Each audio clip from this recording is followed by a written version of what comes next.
Hi guys, welcome back to my channel. ఈరోజైతే తోటలో పండిన బ్రింజాల్తో మా మమ్మీ స్టైల్లో కర్రీ వండిద్దాం రండి. ఫస్ట్ అయితే బ్రింజాల్ని మనం సాల్ట్ వాటర్లో వాష్ చేసేసుకోవాలన్నమాట. ఆ తర్వాత కర్రీకి కావాల్సింది పోపు దినుసులు, onion, tomato, curry leaves, coriander, brinjal and పచ్చిమిర్చి తీసుకోవాలి.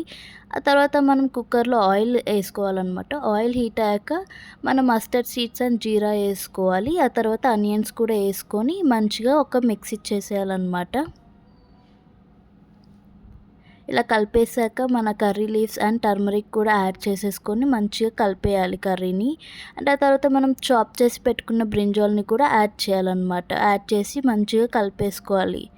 ఆ తర్వాత లిడ్ క్లోజ్ చేయాలి. అండ్ బ్రింజాల్ కొంచెం మగ్గిన తర్వాత మనం చాప్ చేసి పెట్టుకున్న టొమాటోస్ని కూడా యాడ్ చేసి మంచిగా కలిపేయాలన్నమాట. ఆ తర్వాత జింజర్ గార్లిక్ పేస్ట్, పచ్చిమిర్చి పేస్ట్ యాడ్ చేసుకొని మళ్ళీ కలిపేయాలి. అండ్ ఇది మా మమ్మీ పచ్చిమిర్చితో చేస్తుంది, నాట్ రెడ్ మిర్చి.